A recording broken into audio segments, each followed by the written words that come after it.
So tell me, you're moving to Argentina? Yeah, I know. Absolutely wild, man. What part of I bought a Argentina? one-way ticket. Buenos Aires. Buenos Aires. Okay. All Yeah. right. Super And stoked. you have your business on pause, or someone's running it, or you're going to work from there? Yeah, so I was originally going down there to meet with some of my team members who are in Buenos Aires, but I've realized I'm a little bit burnt out, so I need to take a bit of a break. And so Okay. that's why I'm gonna go down there. And who knows? Maybe I come back knowing a little bit of tango and knowing how to cook empanadas. We'll see. We'll see how it goes. Have you ever been to Argentina? No, I've never been done anything like this in my life, so All I'm right. You extremely. excited about it, or are you like, oh my gosh? I think it's hit me. I just had my going away party like last weekend, and I don't really celebrate too much in my life, Hmm. but seeing like all the people in one room that really care about me, Hmm. that was heartwarming. But now I'm like, yeah, I'm not going to see these people for a really long time because I'm thinking of going for like, any if I like it, anywhere between 3 to 6 months and then up to a year. Hmm. Um, in Latin America. So we'll see. But yeah, Yeah. I'm feeling it's on Monday and I got 27 hours of travel, so who knows? Dang. Here we go. Dude, I will Yeah. say, the leaving the relationships is the hardest part of moving. Is Mm, what I miss people more than I realized I would miss them now that I've moved. And I'm like, golly, I wish I would have hung out with them more. But sometimes it's what you got to do, you know? So, but hey, everybody, welcome to the Man I Want to Be podcast. My name is Keaton and I am your host. And this is my good friend Amar coming in from Colorado. Not coming in quite from Argentina yet, but Amar, say hello. Hello, everyone. I'm honored to be here, and this is so cool to see this podcast and what it's doing in people's lives. It's Dude, awesome. Amar was one of my original like encouragers. We were at because we met at church. We met at a young adult ministry in Colorado, and I don't even remember how we like started like hanging out because you were on the security team and I was on staff, but Amar was just like the friendliest person I've ever met, and we started talking about this podcast I thought about doing, and he's like, "You have to," and then he gave me this book that like changed my life. I didn't get it off my bookshelf. Do you have yours right there? Yeah, it's called Becoming a King. It's right Yes, here. that book, Morgan Yeah. Snyder. That book is incredible. Every man should read it. Dude, I've got actually at this church that I'm at now, um, two no, two leaders, one small group going through the video series of becoming a king. Oh, incredible. Like Wow. I've been here 4 months, and I was like, you got to read this book. And the guy read it in like 2 days. He's like, this is amazing. I'm doing a small group on it. I was like, yes, that book is incredible. But Yeah, it just gets people stoked on life, and I think it's something, you know, that men, when they read it, they just relate to different parts of it. Maybe not mhm, all of it, but mhm, they walk away wanting to be warriors mhm. and to be sons. We'll talk about all of this, but Yeah, yeah. it's awesome. Dude, you remember Patrick from our small group that we did? Real tall Patrick. Yep. He read that book and he's like, why is it that I'm in my 50s and no one has said Mm, these things to me? And I was like, mm. this is a guy, he was in the Navy. He runs a very successful small business. Like he has 3 kids and he's like, no one told me these things. And he wishes he would have gotten them when he was 20. So if you're in your 20s or your 30s, whatever age you are, pick up Becoming a King, read it, do it, and we'll know. Actually, it's easy to identify everybody who's read Becoming a King because they carry a knife everywhere they go. Yeah, quite Like literally. They literally carry everywhere. something. My brother-in-law, his small group went through Becoming a King about a year ago, and he wears his pocket knife even when he's wearing sweatpants. Oh my gosh. Yeah, it's uh, always fun to see like all these guys like carrying pocket knives, and then you're like, so you use that for more than cutting boxes, right? And they're like, no, no, no, solely symbolic. solely symbolic. Yeah. Hey, it matters. It does. So Amar, tell people a little bit about yourself. What you do, how young you are. People know that you have started a small business because I've been telling everybody that this is Small Business Month. Not small business. This is Entrepreneurship Month. I feel like Mm. those two are different. Anyone can start a small business. Entrepreneurs like make stuff happen. So tell us a little bit about who you are and what you're doing with your life. Dude, yeah. So as Keaton is kind of described, yeah, we kind of met at church, and yeah, I I don't know if I was the friendliest guy, but I was like definitely the smallest dude there because I was on the security team. And he would just like walk over, and be like, "What's up, man?" And yeah, I'd be like, I thought Keaton was actually the friendliest guy. But in the midst of that, at the time, I was just working a normal corporate job. I was working at a Christian tech company out in Boulder, and yeah, I built a lot of different, mobile apps and got exposed to a lot out there and learned a ton. And then from there, I ended up transitioning to starting my own product mobile app consulting company, and really for the mission driven space. But it wasn't like I could say that like in two sentences and be like, oh wow. But there was so much that went into just that journey itself. Like sixth grade, reading at like a first grade level, coming out of high school, doing like IB because I thought that was like the way you could do better in school. It's like the similar thing to AP for those listening. And I was like, yeah, maybe that's the way I could like get more credits or whatever. Like I Hmm. thought like this is all before a job, my first job, right? And Hmm. then I go to college and I'm trying to be. I had a lot of health problems growing up, and I tried to be a pediatrician. I was like, oh man, I could like make going to the doctor so much more fun. Like I was, I was always dreamed about doing that. Hmm. And then I went to CU Boulder. I was doing MCDB, which is I guess some fancy abbreviation for biology, and I did that for 2 years, and I was like, man, I'm just not happy. And so I, as hard as it was, ended up telling my parents that I'm not going to pursue medicine Hmm. because in Indian culture, career and education are like the biggest pieces of emphasis. Right, And right. so I was like, no, I can't do it. I'm out. And then I kind of, ah, man, I had walked by the engineering building one day and I saw a group of computer science students, and everyone just kind of looked a little bit down. And I think something gravitated me towards that. Like I just felt called to like kind of be a light in computer science program. And so I literally went to my advisor at CU and I was like, hey, what does it look like to graduate in computer science? And they're like, Amar, you're gonna be extremely behind if you go and do that. And I was like, okay, sounds good. Yep, Yeah. okay, What I year got of it. college were you in? I was a sophomore at this point, and so Okay. I've already made it to 2 years of college, and so I didn't know that your credits don't go fully over, and so well, and then my advisor was, clever, and he's like, yeah, actually, there's a way you can do it, and I was like, oh, okay, so end up, finally doing that, and I did summer school and a couple other things, and man, computer science is hard. I did not realize that. I built my first gaming computer when I was like, in my teens. I was like, oh, I can do computer science. Two very different things. um, knowing how to think and solve problems, but it was a fun challenge, and so. Yeah, coming out of college, I graduated. My mom worked two jobs to put me through school. I worked jobs to pay for tuition. So I graduated with no debt. That was a huge miracle, and I'm super thankful for that. Hey, man. Um, yeah, but man, coming out of college, I had no idea how to build. I didn't know, like, I thought you graduate with computer science, you're just going to get a job, and I was wrong. It's not like that at all. It's all about who you know. It's also, I didn't put as much emphasis on getting internships. That's a huge regret of Hmm. mine. Hmm. I just did on-campus job because I was like, oh, this pays pretty well. Like, just Yeah, stick yeah, with yeah. that, you know? This is easy. Yeah, exactly. Yeah, Like, this is easy. And yeah. yeah, graduating college. And so, luckily, I had met someone at church who was just visiting, and they had prayed a prayer that they were visiting with their family, who is my current business partner. His name's John, Legend, and John Chu, and so he basically he's like, yo man, I prayed a prayer that I asked God like to help me meet someone that I'm supposed to meet. Like my family and I are visiting here, and we don't really know if we should be in Colorado. And yeah, I just met you, and I feel like you're the answer to that prayer. And so we started talking and all this stuff. So, Wow. as some of you do know, part of my story is, I was struggling with sobriety. And so this guy's out here to go build a mobile app at a different company. This is all before the Christian tech company that I joined. Hmm. And so this is right out of college. And so he goes,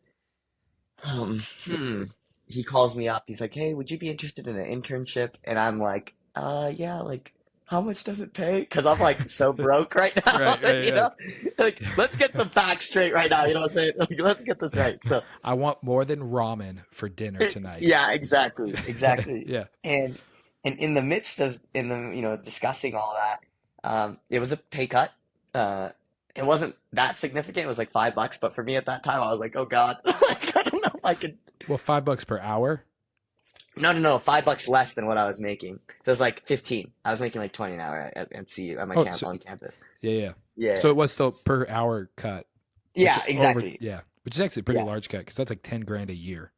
yeah, exactly. So I was Yeah. just like, I don't know if I could do it. And so I said, You know what? I'll just meet you for lunch and we'll talk more." And so we ended up talking, and he was working on an app called Sober Grid, which is an app that helps people stay sober. And at that moment, I knew when he told me the vision of the app, Hmm. I was like, I got to be a part of this. Right. Like, I did one of the stars a lot. Like no one else would hire me. I'm trying to apply for like Amazon, Twitter, and Google, and a bunch of other things. And You're swinging for the uh, fences. yeah, Yeah. I was trying. I was trying. I young and naive, man. I was young and naive, and so um, didn't get those obviously. And so I jumped to this mobile app company, and there I just learned like I was just trying to do everything. I was like, oh, let me go like talk to real users and like learn about how to connect with them, or hey, Hmm. let me go jump over here and like learn what it's like to lead a meeting. I've never done any of this stuff before, but I went in the deep end and just did it. From there, we both ended up transitioning. Christian tech company, left that mobile app company that where we are today that I started, which is called Wonder and Wander. And really, primarily, what we're focused on is I've been at part of organizations, several of them, where we spend millions of dollars trying to validate a concept Hmm. without actually like going, hey, let's just validate it, see if people will pay for it at a real, cheaper rate rather than spending millions of dollars, and then go all in with a Hmm. full like engineering team and like product team and Right. designers and all that stuff.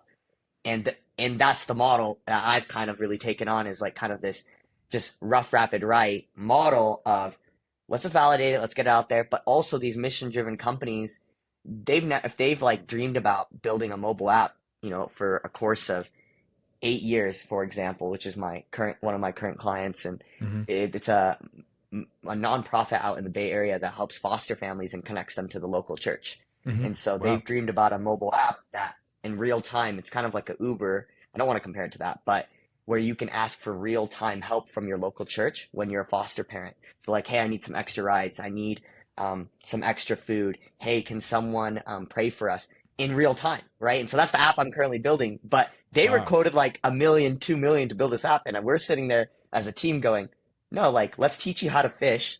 Let's actually teach you the Hmm. methodology of building product and do this for a tenth of the cost. A And tenth. yeah, so we that's what we're currently doing, and it has been such a powerful thing because within 3 months they have an actual mobile app on a real physical device, and next week we're actually gonna have real foster families start using it and get feedback, and we're gonna iterate on it. And so this is the Yeah. journey, and this is why I started the company, because they the CEO and one of the head operation leaders over there, they were just blown away that they've been dreaming about something like this for 8 years, and we've been able to, with their help as well, pull this off. And my team, something we'll talk about in this podcast, how important Mm. the team is. Yeah. We built this app, and so there's many different other mobile apps that I've built in the past, but I wanted Mhm. to touch on this one because it Yeah. has to do with the local church, and it's one I'm currently working on and Yeah. super passionate about. Okay. So now I got some questions for you. Please, Uh, bro. One, well, this isn't a question.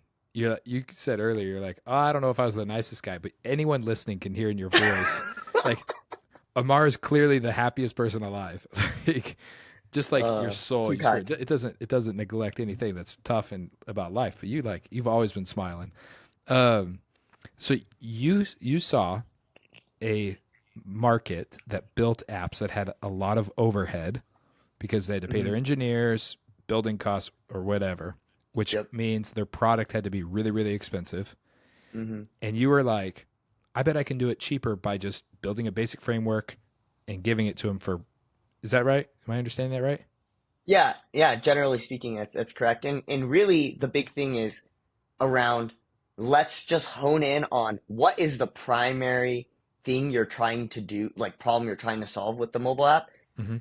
So many people, I think, in these enterprise settings, they're often heavily pressured by stakeholders Mm-hmm. to have all kinds of different features that don't directly contribute to that Right. main problem. And so that's all time, extra time.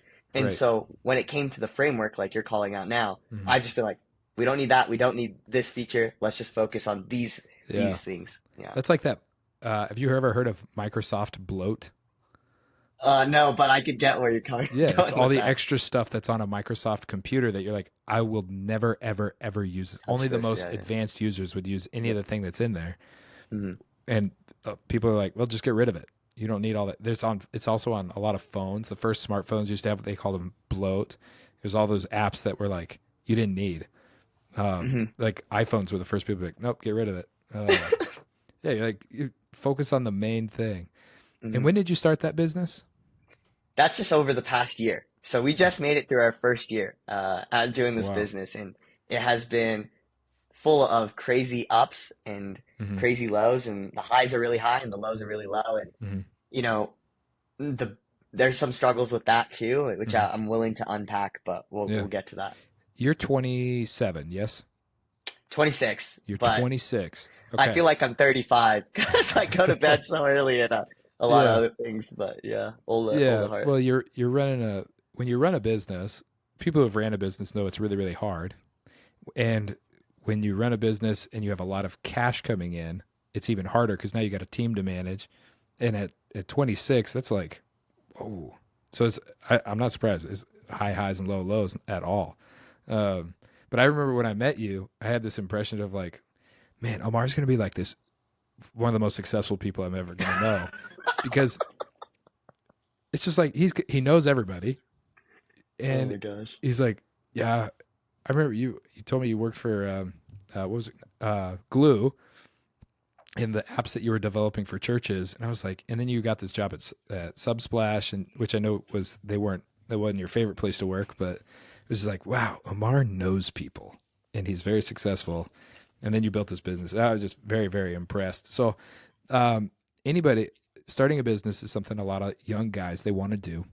My dad started his own business, and I just had Vinny on who started his own business with his father. And I know a lot of guys who have started their own business, and it seems oh so glamorous to be like Hmm. you're your own boss, um, but it's also like yeah you're your own boss, and actually now you're everyone else's boss, Hmm. which comes with its own pressure. So, what are like? I'd love to hear what's the benefits of starting your own business, and let's start with that before we get into the stuff that's like the low of lows, the hard stuff, Yeah. So the benefits the is really benefits. what Yeah, yeah, yeah. I think it is. You get to really control how you spend your time, which is a Mm-hmm, really powerful thing. mm-hmm, Oftentimes when you're working a normal 9 to 5, you're having mandatory meetings that you don't really want to go to, yeah. and you can't really defend your calendar. Mm-hmm, So I think there's some serious power to that. mm-hmm. Ooh, And defend again, your I'm calendar. yeah, that's gonna be trademark. Mm-hmm, Defend your calendar. But no, this is so I'm primarily speaking for anyone listening. It's like this might not all of these benefits might not apply, especially if you're not like working mm-hmm, on like a laptop or a remote job, for instance. But mm-hmm. anyways, that's the space we're in. So that's one benefit. The other benefit I'd say is you get to run experiments and you get to control how you want to run those experiments and what you want to learn from those experiments, right? Because Mm-hmm. you don't have to go get approved by someone else to run an experiment. So if you're like, hey, I want to go try this new logo, I want to try this new podcast title, for instance, right? Yeah, Like you can do it and you can see the results and you don't have to go rely on someone else to go yeah, do it yourself, do it for you and then yeah. tell you how it went. So that's really powerful. And then another benefit is you grow exponentially. I mean, it's unbelievable the amount of growth in terms of what you're exposed to as an entrepreneur. You have to learn how to read a P&L sheet, right? Learn QuickBooks, taxes. You have to learn how to market yourself. You have to learn sales. You have to learn management. You have to learn how to build product. You have to know a Mm-hmm. little bit about design. You get exposed to all this because if you're just working a normal 9 to 5, yeah, you might get exposed to some of that, but it becomes even less like it's more fractional, your exposure. It's just Mm-hmm. like a PhD. It's like a crash course PhD. You're not going to be an expert by any means, but you become this generalist, right? Yeah. Really quickly. And so that's really cool. And then I think the other benefit is you have a renewed confidence because you have made Mm-hmm. it, you have done it, you've created some value in the marketplace Yeah. when others didn't necessarily are capturing that value. You've now gone and done something. So that's just a few. The renewed confidence one. Okay. can you go a little bit deeper there? Because that one's huge. There's like an ownership. I've been kind of thinking a lot right now, this last couple weeks, about young men who feel they have no control of their life, and Mm, they're tired throughout the day and wired at night because they're working jobs that make them sleepy but don't take all that masculine energy that they naturally have. There's no mental or physical challenge in a lot of their work. And so they end up tired during the day because they're bored, and wired at night so they can't sleep. And they just have this and it's kind of draining, and it could kill your confidence because you're like, what the heck am I doing right now? And there's an element where, yeah, sometimes you just got to do stuff you don't want to do and get through it. mhm.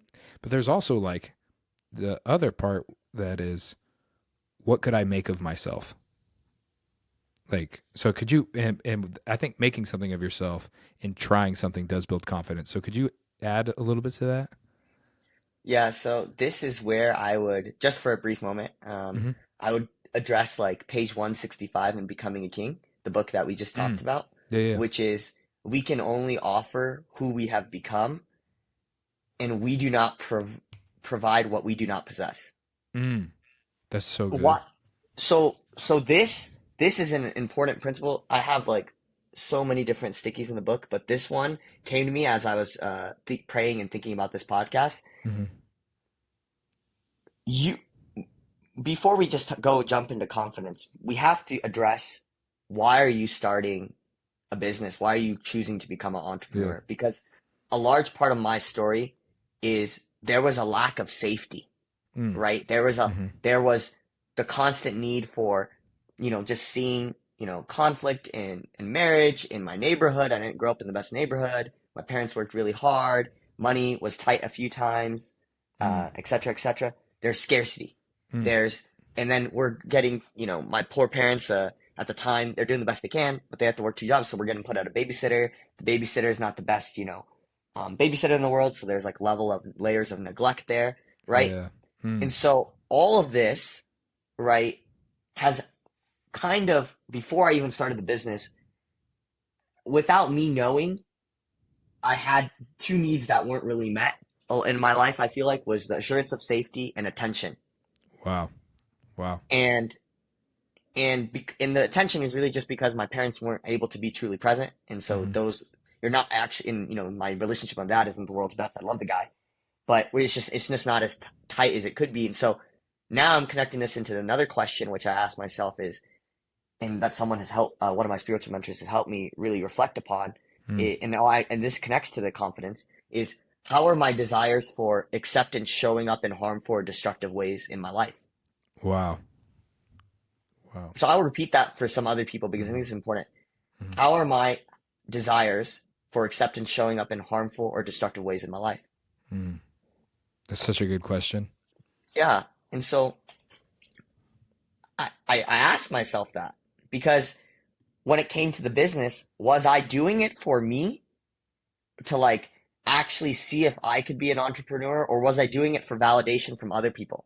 Was I doing it to hear, I'm proud of you, son, from my dad? Was I doing it for people at church just to hear, oh, that guy's an entrepreneur. That guy's like, he's crushing it. Am I doing it to, when you go on a date with someone, they're like, oh, wow, like you're really like a high value man or whatever it might be Yeah. these days, right? Yeah. Yeah. What or are you doing it to be the like alpha male in your friend group? What's your Mm-hmm. motive, right? Like, are Yeah. you doing it for acceptance? And so that is, so then I've been journeying this past year. I've just recently had this epiphany of this renewed confidence is I don't have to strive for anyone's acceptance because I'll tell you this, that I didn't hear any of those things.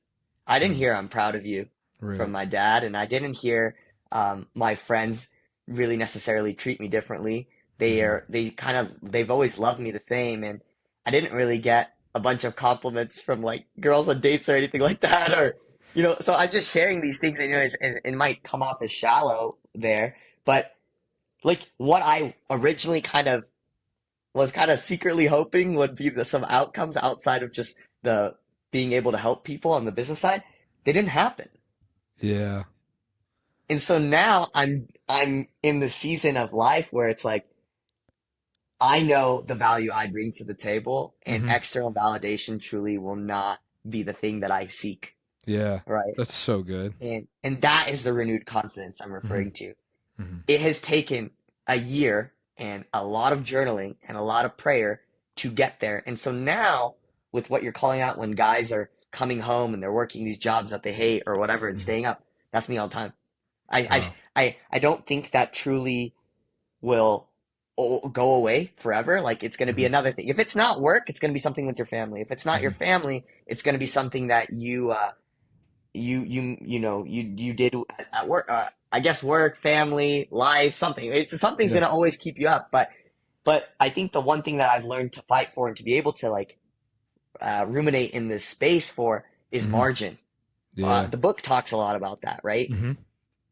I didn't believe in self care or whatever, but until I had my first anxiety attack last April, I was like, this is a real thing. Oh, Um, it 100% is a real thing. and Yeah. and I empathize with a lot of those guys, and so like my thing that has helped me slow down is trying to understand the bigger picture a little Mm. bit more, and also trying to recognize that my current now isn't going to always be my future. Yep. Like Dude, it's come on. temporary. That's so It's good. temporary. Hmm. And also view what you're going through right now as initiation for the next thing. Hmm. Because something that's always stuck with me is the God isn't going to give you opportunities unless He knows that you have the character to sustain it, Yes. right? 100%. And and I just didn't believe that. Like I just didn't. Like I was Yeah. like, I'm nice. I'm joyful. I deserve this. All these things. Like I felt like I was entitled to it. And once I've realized that, no, like this is something that Craig Groeschel talks a lot about, is praise before the provision, Hmm. and that even has helped me stop being like anxious at night because like when our bank account is like sub 10,000 and I got to come up with like 30 to 40,000 by the end of the month to pay payroll or whatever it is, I get scared. I Yeah. stay up. So those are Yeah. just That's a some different things. kind of pressure right there. That's a different Is kind of pay pressure. Yeah, because you got to pay other people so they can take care of their family. exactly. Yeah. Dude, that you had just said the self-care thing. Yeah, you do have to take care of yourself. I have an episode coming out um where like filling your schedule. I believe in full schedules, but believe Mm, in rightly filled schedules. So I'm going to go through like Jesus's schedule and then my schedule with the guys to be like, it, a lot of times you're going to burn yourself out if you're using your time poorly. mm. And one of the things I remember at the retreat, you came to my little breakout session, and you interrupted me. You're like, "Hey, can I add something?" I was like, "Yeah, of course." Amar can always add something, and you talked about play and making sure that you were uh, not just grinding, but you had Yes. integrated some play into your life. Um, that may have been before you were like about the self care thing, but you had that little nugget of wisdom. But you had just said something else, and now it's escaped me about what you had said. But I just feel like you just drew me into your life, and I was just so lost in everything you were saying. It was so good. I have this little marker feature on this new software we're using. I just marked several clips. I'm like, that's good, that's good, that's good. So I can replay that. Um, thank you for sharing. Thank you for being vulnerable in that. So you wanted external validation through this business that you started, if I'm understanding correctly, right? And then all of your stuff. And now you've gotten to a place where you understand what internal motivation is. Um, and is that correct? Yeah, and it's I think that was just, a very premature Mm-hmm. motive, Yeah, right? yeah. For pursuing business Mm-hmm. because you should start business because you're passionate about the space and you really think that you can do something in the market you see, and Yeah. you really believe that you're going to offer something. This is just an arbitrary number, but or they say 10 times. I just say a magnitude times better than what's available, Yeah. right? 100%. That's the reason you should be going into it. You really, if you're looking for validation, I'll tell you this now, it ain't gonna be there. Yeah. Um, Especially from the people you want it from because they're not impressed with the exactly. stuff that you do. They're not impressed. Yeah. Like, and that's different. They might love you, but they're not impressed with you. They're not going to Hmm. like kiss your feet. Hmm. I remember learning that in my early 20s. Like because I did, like, I had this part of me, especially in my early 20s, where I was like, I had this I will show you kind of attitude. Like, Yep. one day you'll see, one day you'll stop offering me advice, and one day you'll see that I was either smarter, more capable, more successful, and one day what I wanted is like, I want you to bow down and kiss my feet. Mm-hmm. And that was like early 20s, my BC days. And let me tell you, that led me to one of the worst places I have ever been. Mm, And I never got the external validation I thought I was going to get. mm, Actually, I ended up, it was like the more I chased it, the worse off I got, which is just kind of crazy because now in my 30s, I'm like, I feel like I know what my assignment is. come on. And it's in line with what you had just said about I'm going to go make a difference with what I believe my assignment is. And it doesn't matter what the income validation or any of that, like, none of that matters as much to me as like knowing I've fulfilled my assignment that I believe I only I can do. And that is a very different um, mentality. It makes it much easier to get up at in the morning. Um, 100%, man. yeah, yeah. Um, you shared some of the struggles. Were there any other struggles that you wanted to share before we talk Uh, about team? yeah, I mean, I think, you know, in well, I guess before we jump into struggles, I would say one thing that's helped me with addressing struggle before I jump into the struggles would be adventure and play. Like Hmm. I know that I am grind mode and I have that gear and whatnot, but Yeah. so if anyone is listening, I'm Indian by the way. If you can't tell by my voice, probably not. I like to make a joke that I'm a kind white American boy in a brown body, but it's literally so yeah, I'm Indian, and so anyone, like in Indian culture, like the outdoors, adventure, play, skiing, all that stuff, it's not necessarily like encouraged per se, Mm. and that might be a bit of an overgeneralization, but I would say in first generation, like families, like if your family specifically came from India, like risk taking, that's huge in of itself, and for them to come to this country, they view that as their risk, right? So Mm. Hmm. adventure, play, and all that stuff. But my dad and my mom all the time like go, it's so dangerous. Like, why would you do that? And it also doesn't help that my mom works at a trauma hospital and sees the Oh, worst of the worst. So that doesn't there's help at a all. that does not help at all. But I bring all this up because over the past 2 years, I really have put greater emphasis myself on learning how to, do art, shoot a bow, set up a tent, go backpacking, all these Hmm. things. And it has, again, something to theme about renewal, Hmm. right? It has, every time that I'm super stressed out at work or there's all this anxiousness, Hmm. I've gone to the wilderness. And it has allowed me to come back with that heart that's more Hmm. wholehearted, but then also strength, Yes. like a newfound strength Yeah. in things both in relationally, spiritually, entrepreneurially, all Hmm. facets, right? And so for some of you that are listening, you're probably like, I ain't gonna go anywhere near a forest, and I get it. I'm afraid of the dark too. I get it. But but go outside. Like go do a micro trip. You don't have to go to the forest. There are beautiful places everywhere in the world. And so take that time. Again, that relates back to the principle around margin.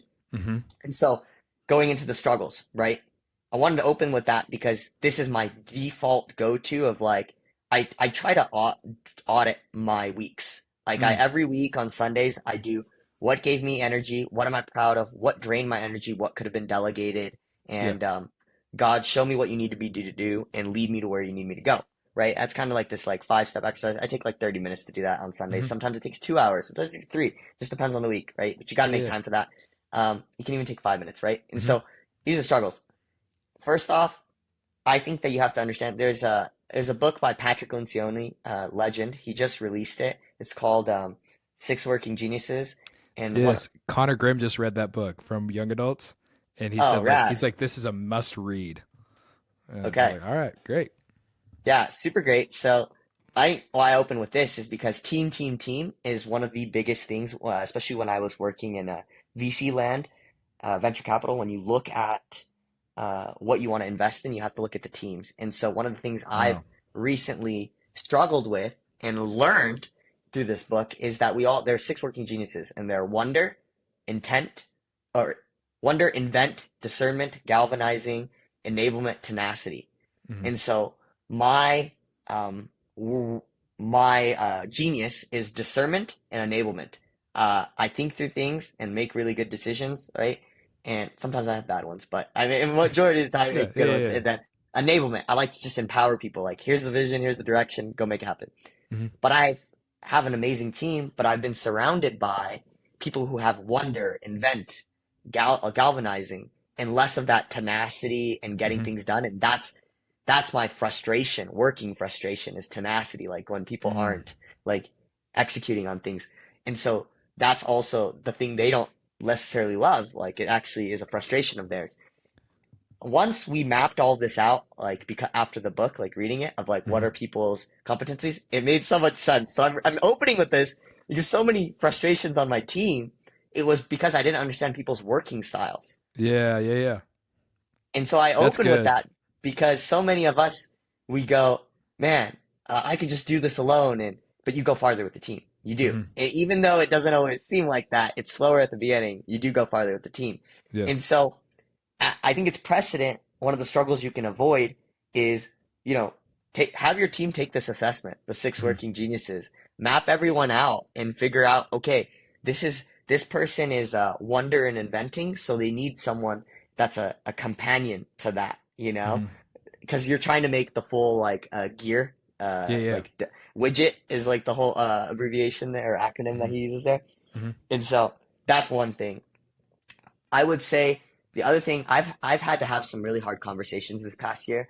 Well, there's this adage in the startup land, which is hi, hire or hire slow, fire fast, Yep, I've right? heard that.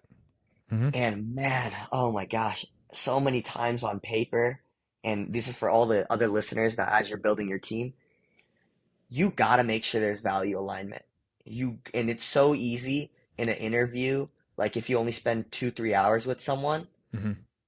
to think they're value aligned. It does not show until you start working with them the Mm. true layers of integrity, the true layers of, hey, how does this person actually communicate? What are Hmm. their frustrations? It's just, you gotta recognize that people put on their good face whenever they're doing an interview. And Yeah. I just never thought that. I was like, oh, no, no, everyone's good, it's You're good. gonna hire them, and they're gonna be awesome. Yeah, Yeah, exactly. yeah. They're gonna be the perfect employee. Yes. Could you value alignment? So, one, I know I need to build a team um, for this podcast, and then also my other work. I know it. I'm a pretty Hmm. high capacity person, and this podcast has made me realize that I don't actually know all of the things that have to go into making something like a podcast successful. Hmm. I can talk is like what I can do. Um, but so I'm like, all right, I'm gonna get this book. I'm gonna learn how to build a team. Um, it'll be tough because you got to find people who want to work for free like me. But um, um, oh, what is you said? Hire fast or hire slow, fire fast. They did that with me at this church that I'm at. I had to interview for about 4 months. Wow. Um, but you said value align. Can you explain what you mean by value align? Like, do there just you explain what that means. Yeah, so obviously, whenever you start an endeavor, everyone has like one of those mission pages. Like, you go, oh, here's our mission, here's our Hmm. vision. All great stuff to have. And then usually followed by that is a set of values, Hmm. right? And so when when I had started this business in our first month, when we had signed this retainer with the client, it's probably the biggest check I ever received in my life. Hmm. Like, I was like, this is crazy. Like, I Yeah. went from $50 an hour to like thousands. Mom, we made it. I was like, let's Yeah. go. Like, we're here. Pop the And bottles. exactly, Yeah. seriously. And I also noticed that when people want, like, at the end of the day, people got to get paid. Like, this is a Hmm. reality of the thing. If they're choosing to work, they need money because they got to provide for their families, or, you Yes. know, and other things. They got to pay their bills, right? So value alignment is really, I think, around this posture of, we get to do this. So Hmm. that was like one of the core values I had in the business from the very beginning, is like, it's a privilege. to work. It Mm-hmm. is a privilege to be able to inconvenience ourselves because there are meetings and days where things don't go right. Right. But look at what we get to work on, right? And Right. so it wasn't like I have to do this. It was always can. We can't, or we no. What I meant to say is like it's no drudgery, right? It's we get to do this. Like it's just that passionate of like we're honored and we're being entrusted with this opportunity by God. I really assess that in 30 days. Like I really poke holes at that with people. Like Really. yeah. So one thing I'll do is say like when we negotiate salary, for Mm-hmm. example, Mm-hmm. I try to understand what are they willing to take, the Yeah. lowest they're willing to take. Yeah. And whatever their answer is, that's just a data point. Then I Yeah. start asking about, like if the bank account is to dry up, here's the current bank account. How does that make Mm-hmm. you feel? Mm-hmm. What would you do differently? Are you willing to forfeit pay and all that stuff? Because this is the founding team. We're talking about the team that's founding. Like you just call out, are people willing to work for free? Like this is the Yeah. question is like, can you endure? Mm-hmm. Right? And Yeah. Yeah. and there have been months like as I'm building this team, I've had to give up pay a few months, Mm-hmm. and we can talk about that. That's maybe probably not the wisest choice that I did there, Yeah. because that actually compounded into why I had the anxiety attack. But Right. Yeah. I start to understand like, wait, are who owners eat last? Do you have that kind of mindset? And Yeah. then there's these Oh, other can I interrupt real layers. quick? Yeah, So, please, please. so you're saying like one of the values is, especially for a founding team, if you're starting a business, entrepreneurship, what the founding thing is like, do you really believe in the mission we're trying to accomplish, or are you just trying to get paid? Is that kind of one of the things you're trying to analyze? Yeah, Because and people do have to get paid. Yes, yes, absolutely. exactly. And also you got to view it as, is this a stepping stone for you, or do you want to be here for the long term? Yeah. Hmm. And I can tell because I was the guy that with my team as well. We all did the stepping stone thing, Mm-hmm. and so I know what those rehearsed answers look like. I Right. know what those characteristics look like. Ooh. Mm-hmm. And so What's one it's of the hard to be. characteristics? It's when you start you start overachieving, like you're trying to impress people in the first 30 days, like you're doing so much, Mm-hmm. and you're asking for like access to certain files that you're like that doesn't really have anything to do with what you're trying to do. Like Right. then you start to unpack, like you can ask a question of like, where are you trying to go with your career? And they go, oh, it's this. Oh, that makes sense why you ask for these like Yeah. access to these files. And we're transparency like culture for sure, Mm-hmm. by default. But I think you have to just recognize like what are you giving? Like you're on borrowed time with everyone. And so like Right. I will give access, like it's a part of our culture, right? But Mm-hmm. it's understanding like, are you just using this to like, inspire yourself to go to the next thing? And that's gonna happen. It's inevitable. You can't Yeah. prevent that. But Yeah. you want to try to avoid that as much as possible. Yeah. You ever heard of Sean Lovejoy? The name sounds really familiar though. He's an author. He's a team building coach. He's written some books on team building. And he just came to our church to talk about Oh, right. teams and all that. And he just gave some stats that, like, most people, most successful organizations do have high turnover because most people are there for a little bit and then they move on. Very few people are long haul type of people. And you just need to, like, if you're hiring somebody, just have that in your mind that you got to hold them loose. They're probably only going to be here for a little bit. But Yep. Yep. so continue on with where you were going with all your struggles.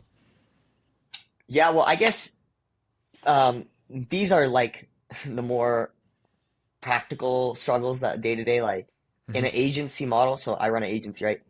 That when we were talking about the highs are high and the lows are low, like when you sign a contract, it's great because you get that initial deposit up front, but then it's milestone based. So you don't get paid until you hit certain project milestones, like, oh, the app has to be designed this way, then you get a little paycheck. Or hey, it's now on the app store, then you get a paycheck. Like, so that's hard. It's not like consistent if you Right. don't schedule your billing like that. Hmm. Um, I think the other side of for a leader, you don't recognize like self-awareness is a big one.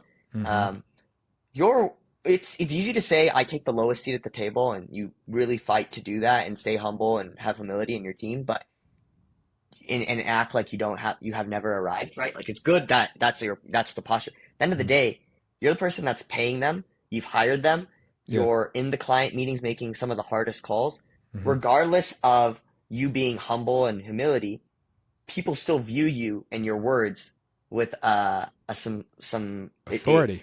authority. Yeah, and Yes. it's a what you say you got to be aware of how that affects people. So if Mm-hmm. something is stressing you out and that's the atmosphere you carry in, people can feel atmosphere even on a Zoom call, by the way. You sure Or can. so if you bring that atmosphere to your team, they're going to be like, I don't want to bring up that idea right now. Yep. Or hey, I don't want to tell him about this really cool win we just had because he's just gonna crap on it. Yeah. So be aware of that. And stop That's me at so any point because I'm important. just gonna go down a list of things that I thought about. Um, Well, the authority one is one I'm learning a lot about right now. Is how yeah. important it is to let people like I don't want to say beneath you because it's not like equal value. I mean, people who are trying to follow you, it's so important that you allow them to see you as an authority and that you act like an authority.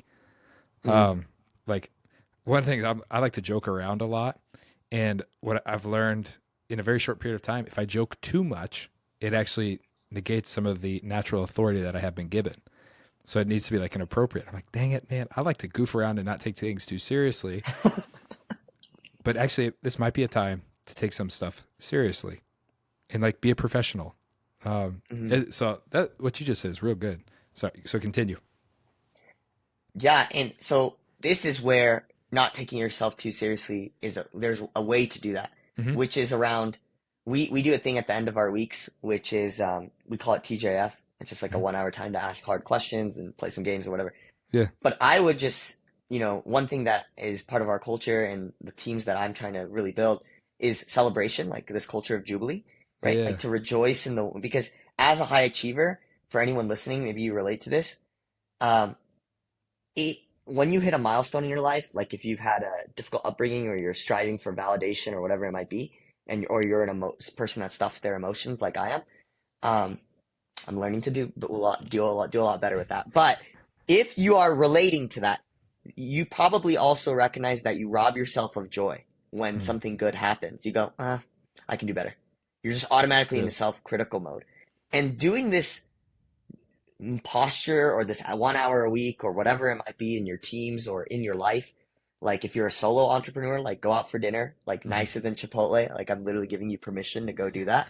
Um, like and then with your team celebrate because we often don't sit and contemplate what getting a small promotion at work might mean in the hmm, greater scope of things. mm, We don't recognize when we often get a compliment, like someone saw you, someone praised you for a hmm. moment, like don't just take that and rub it off your shoulder. Oops, my AirPod just fell. uh, when you signed a new deal, right? So that's when I think that goofing off and like having fun and being playful, it should be in that moment. Yeah, And then there's also moments when your team is feeling down, don't just default to joking off, but really try to unpack and sit in the pit with them on why they might be scared. hmm, Because we often use humor, some of us who do, as a coping mechanism hmm. to stray away from the real conflict or the real issue at hand. It's like a really good way to destabilize or like tranquilize the moment, right? Oh, Or tension. tranquilize is the greatest. Yeah, you're like, oh, it's heated. Let me make a well-timed joke. Exactly, exactly. Oh, okay, we're all better now. Yeah. Yeah.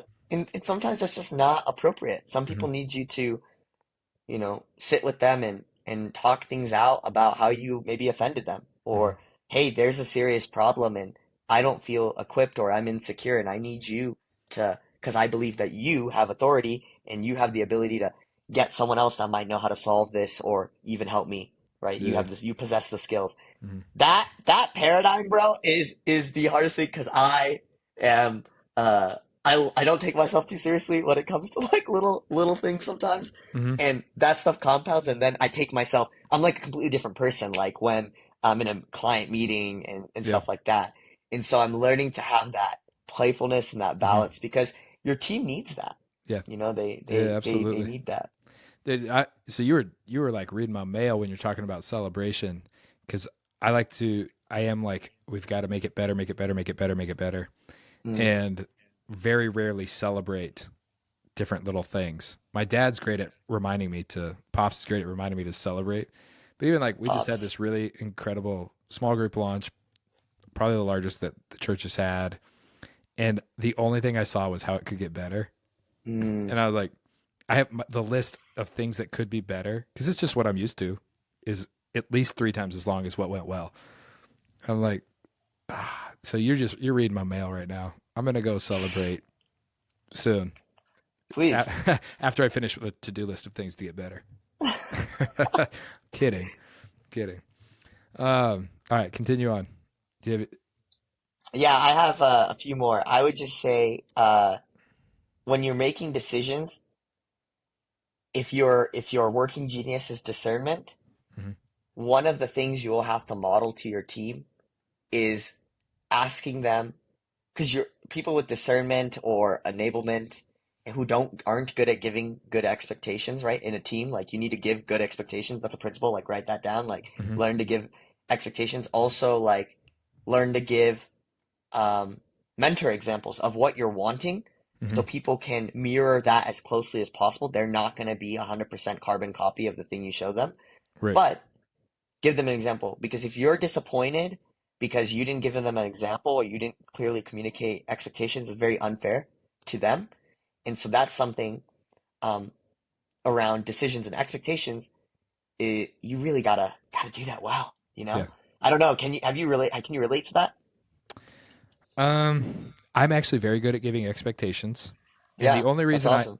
the only reason I'm good at giving expectations is because I know, like, I asked that question that Jesus told you to ask, like, whatever you'd want someone to do for you, Mm, do for others. And so I ask myself that all the time. And I hate being in a working environment when I don't know what's expected of me. Actually, I don't like not knowing what's expected of me all the time because if I don't know what's expected, my yeah. default is to take over and do what I want to do. So, which has gotten me in trouble in the past. So I've just learned like, okay, I need expectations. If I need expectations, I know other people need expectations, and things are just easier for most people when you have a roadmap to follow. Um, I was talking to a good friend of mine about this the other day. Both of us are um, very high autonomy. We'll figure out, give us a basic idea, we'll run with it. We are not like roadmap type of people, like to Mm, build. Um, but we both have teams underneath us that are they need that. So I've been very fortunate that I am good at setting expectations, following up on those expectations. I just assume most people do them. I'm also mm. learning. I need to re up and follow up on those expectations. Make sure we have some accountability. But we're growing. I'm gonna have read Six Working Geniuses for sure. This in 2 days, 3 days. I've heard about that book twice. So I'm like, all right, here we go. Here we go. Dude, that's awesome. Well, that's a blessing that you're you have that trait about you, Hmm. because I think this is one as an entrepreneur, it's very important because it's so easy to lose sight of because you're so Yeah. close to the business. When you start to build a team, each individual you add to the team, that's another person that might not have context. It's a Right. node, right? And you're starting to, Oh. so if you make a pivot, you make a Hmm. 1 degree pivot in your mind, you don't realize how much of a pivot that is for you or everyone else. Right. Um, and that's like one thing, like when you choose a model, like Hmm. all these different models, right? There's all these different business models. There's like B2B, B2C, marketplaces, all these different Agencies. models, Yeah. Yeah. Yeah. agencies. If you also read 20 different business books, which a lot of entrepreneurs like to do at the very beginning, they just like soak up all the knowledge, or they're taking advice from advisors and investors or whatever. It's good. I understand that you want to like go and learn from people who have walked in those places. Think about the implications of what those learnings are before you implement them in your business, Yeah. because it's so easy to like spend time in solitude and read a book and be like, "Oh my gosh, this is exactly the answer to This prayer. Like is this is it. this is Yeah. it, Yeah. right?" But Hmm. then you bring it to your team, and maybe it's like it lands flat. Maybe they're Hmm. not as excited as you are about it. Right. And also, now in their minds, maybe this is the 10th time you've done that, right? Hmm. And so you Yeah. have to really be You got a new idea with every mindful. book you read. Yeah, Yeah. exactly. Like, and that happens all the time. And so just being wise about, okay, what's the timing? right? Hmm. Discernment again. Like, what's the timing of this new strategy I want to employ? Is Yeah. this going to completely derail the Hmm. roadmap that I've created? And I think that's a trait you need to look for with your team is like a little bit of adaptability, but also be Hmm. mindful when they say, "Hey, we've pivoted 3 times and this is very difficult to follow."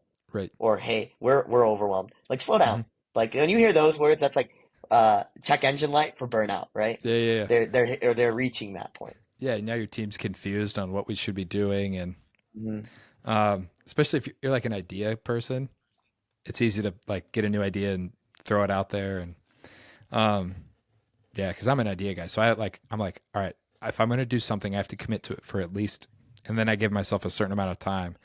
Um, you know, right now with like the podcast, I work by myself. My other work, I have a team. Mhm. So on the podcast, I can try stuff, see how it works, pivot, and it's fine because it's just me. With my team, I'm like, all right, this is in writing. We're all agreeing to this is what we're going to do for the next year. So I've learned that I have to do that because if I will pivot, I'll change every month. You know, Mhm.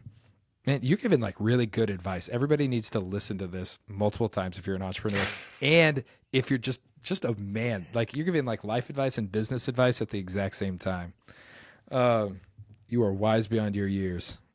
Dude, I appreciate that a Yeah, ton. I received that. Thank you. you are. I said on one of my Wisdom Wednesday podcasts is like you learn from life or other people, and it's much easier to learn from other people. And I think you've done both. You've learned from life and people, so that's probably Mhm. why you're like way up there. Um, I would like to know, you and I, Please. we're both Christians. Yes, sir. You work in the business that you work in is specifically a faith based um, uh, business, correct? Or do you Yeah, go well, outside of faith? we do operate outside of faith. We're really anything that helps the world, infect the world with more joy, hope, and peace. And so Mm, more oftentimes than not, that does have to do with a lot of stuff in the faith space. yeah, But we're open to anything that's mission driven along those lines for sure. mission driven. Okay. My question is like, how do you bring God and your faith into your business? Joy, hope, and peace. Those are three really, really good answers. Um, so this is the part of the podcast where I want to ask you the question I ask every guest that comes on. Because I think men need to figure out who they want to be and what they want to give their life to. And you Yeah. said earlier, quoting from Becoming a King, like you can only give what you've become. And so, my question for you is, what kind of man do you want to be? Like you're 26, you've got your whole life in front of you. When you're 100%. 36, 40, who do you want to be? Yeah. That's a really great question because I'm actually unpacking that right now. Mm, And that's one of the big reasons why, as some of you may have heard earlier in the podcast, going to Buenos Aires and Argentina is to really sit in this space of really figuring out what the next 5, 10, 20 years look like. And mm, the thing is, um, like a life plan, right? But mm-hmm. the thing is with a plan, your plan is likely not going to be it's not going to turn out how you envision, right? And Mike Tyson says everyone has a plan until they get punched in the face. And Yeah. literally, that's the story of my life when it came to my business, when it came to Mm, my relationships, when it's come to my spirituality, right? mm, But the art of planning and to sit in that space and to think through the upsides, the downsides. Can you live with the mm, downsides? What does it look like if your family looked like this? What does it look like if your legacy was like this? Is an important exercise to do because it gives you something to, again, put out and make obedient to God? mm-hmm. Like, are my desires and my plans honoring you, or is it just my empire? Wow. Um, so Wow. that's the big thing. So I wanted to really call that specific nuance out before I go into answering your question. Mm-hmm. So I would open with this. I'm a man of God, and so I fear and adore Him. Mm-hmm. Right? Without him, I wouldn't be here. I Mm-hmm. think it's so easy to just jump to, I did it. Look at Amar. Yeah. Yes, I climbed Yep. my mountain. Mm-hmm. But without considering all the people and opportunities that were outside of my control that Yeah. God orchestrated, the people that were praying for me behind closed doors when bank account was a certain place, or Mm-hmm. hey, when I was struggling with sobriety in one place, like all these things, like the Mm-hmm. people that I met along the way, I never would have been able to get there. And so Mm-hmm. for me, like I'm a man that's disciplined about being joyful and becoming well-rounded so that I can be used by God to nurture others to live a bigger story. It's like what I live for. And the Say two it again for the word, people. say it again for the people. I'm a Yeah, man that's disciplined about being joyful and becoming well-rounded so that I can be used by God to help nurture others to live a bigger story, that's so right? good. That is a And my great t vision. and my two word vision mission to that is illuminate hope. When people in life want to give up, I Hmm. feel like I have just been, God has blessed me with when people come and they want to give up, I just love to sit in the pit with them Hmm. because, and try to get them out because I've been there.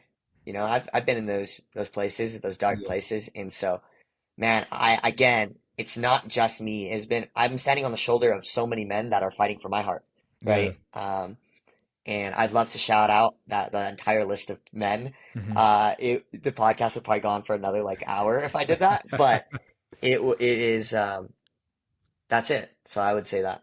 That's so good. I want you to text that to me so I can put that on my wall because that is an incredible vision. I also love though that you just said that you've got other men who have been like praying for you, holding you up, like older guys. And I know some of the guys you. Well, I don't actually know them, but I know some. I recognize the name of some of the men that are in your life. Um, and that quality alone is going to have you on a good track because you're Hmm. surrounded by men who are older, wiser, also successful. They fear God. They have good families, and you're on that path because of the men you're surrounded by. And it's never good to go about life alone, or with just your peers. Uh, that is a man. You're an inspiration, my friend. Thank you, brother. I I feel more appreciate that. joyful for sure Mm. talking to you. That's true. I've always felt that. That has always been true. Before we close, this has been one of my favorite conversations that I've ever had on this podcast.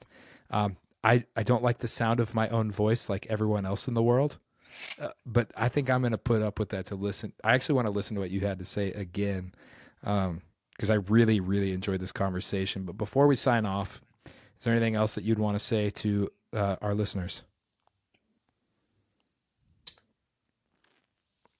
This is one that one of my closest mentors said to me, which I think I'm not sure if I can't remember the theologian that it came from, but Mm, a really powerful mentor left me with this quote, which is self-care is never a selfish act. mm, And yeah, for those men that are out there, I know that pampering and like resting is like you just stray away from that. It's like, yeah, oh, that's not, I don't want to do any of that. yeah, Doesn't need to look the same way that it does for the feminine soul. yeah, It yeah, can yeah, be different. yeah. And so I just encourage you and I urge you to not do life alone, and that it is very important to learn to ask for help because people are out there wanting to help. Mm-hmm. And That's there are so people good. who just don't even know who to help because they can't find them. As crazy as that is, in a world we're Mm-hmm. so connected, we Mm-hmm. can feel so alone. And so learn to ask for help. I'm open to anyone reaching out to me. I think you can find me on LinkedIn. Like you can just search where is Amar. I'm also on Instagram if you want to send me a DM, and I'd love to hop on a call and just chat with people. If you're, Mm, someone that's like looking to start their first entrepreneurial thing, I'd love to just riff with you. yeah. And yeah, I look forward to seeing the fruit that this podcast, like the Man I Want to Be podcast, outside of even just my episode, really bears for people. Because I think that, you know, yes, this might be an hour of your time, but the ROI on it, it's not going to be visible right away. Yeah. It's one of those things where each episode is like planting a seed Mm-hmm. and it's slowly growing the forest so Yeah. that animals can one day come and dwell and build their homes, and then there's a river running through and there's kids Mm-hmm. playing and people, maybe other men are going out there and having, where this analogy is going. So Mm-hmm. just recognize that. Don't view listening to the things be wise about the things you listen to and you put into your heart. And Yeah. Keaton is doing a phenomenal job of just curating the people that he's bringing onto this show. And yeah, it's crazy that it's been almost a year and a half in the making to have this conversation just now. Mm-hmm. But man, I'm so glad that we had the margin to do it. So So it's good. So amazing. good. Well, Amar, thanks for hopping on. I hope things go well for you in Buenos Aires. Make sure you come back soon. Don't be there too. I mean, be there as long as you need. But man, I hope it's fulfilling to you, guys. Thanks for tuning in to the Man I Want to Be podcast. Like I said, my name is Keaton, and I am the host of this podcast. Don't forget to share this with a friend. And until next time, this is the Man I Want to Be podcast.